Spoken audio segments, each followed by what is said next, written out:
කොහෙද මේ දෙන්නත් එක්ක උදෙන්ම?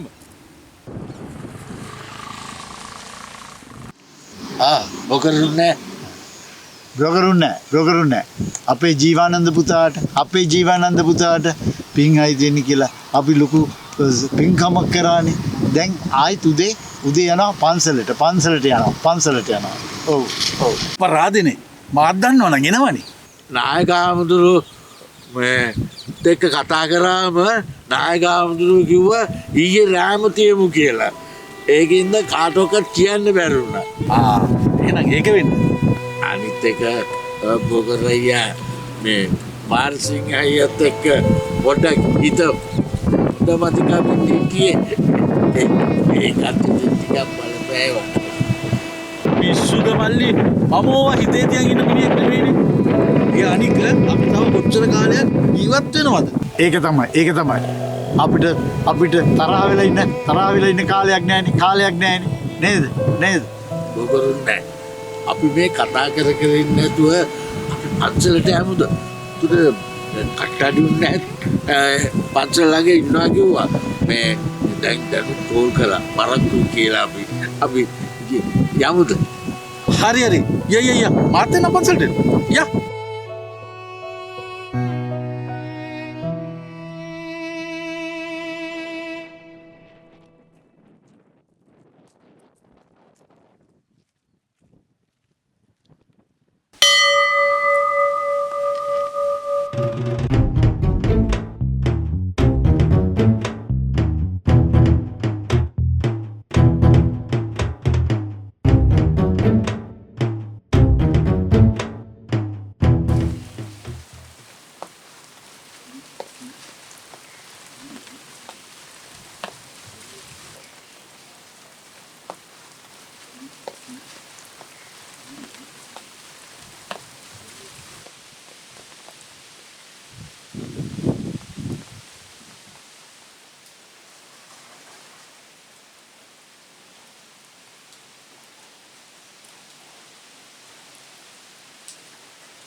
එහෙමනම් ඊයේ රාත්‍රියේ කරපු බෝධි පූජාවේ පින් ජීවානන්දට අනුමෝදන් වේවා කියලා කට්ටියම වැදගත්.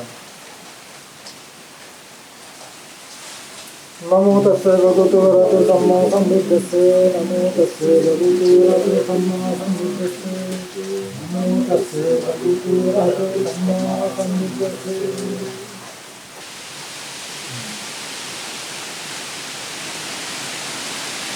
මාර්ගිනවත් ඊයේ හන්දේ අපි බෝධි පූජාවක් කරලා දැන් අද උදේ ගිලම්පස මල් පහන් පූජා කළා.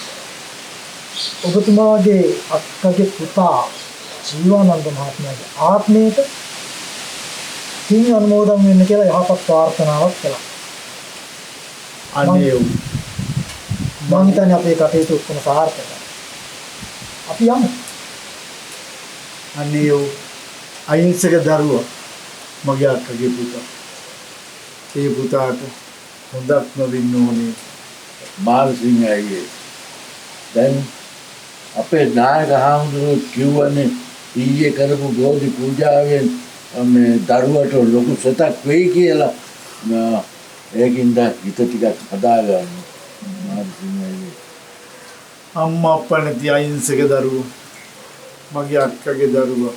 අනේ පුතේ කාට හොඳක් වුණා සිතක් වුණා මගේ. මාර්සිංහ නෑ දුක් වෙන්න එපා. අපි කරන්න ඕන යුතුයකම් සේරම උපරිමයෙන්ම කරානේ.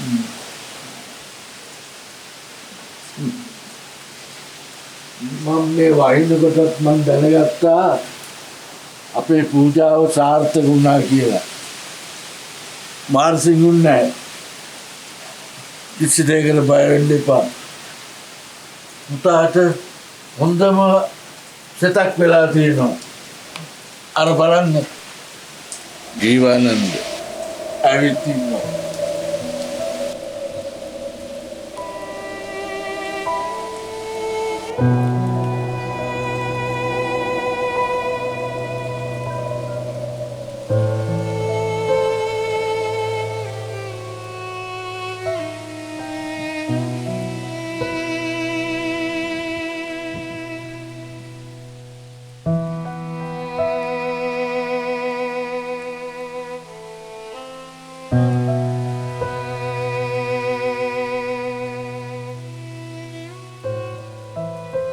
මාමේ මම මාම ගැන වැරදියටයි හිතාගෙන හිටියේ.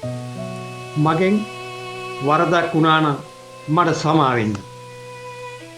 මම යනවා මාමේ.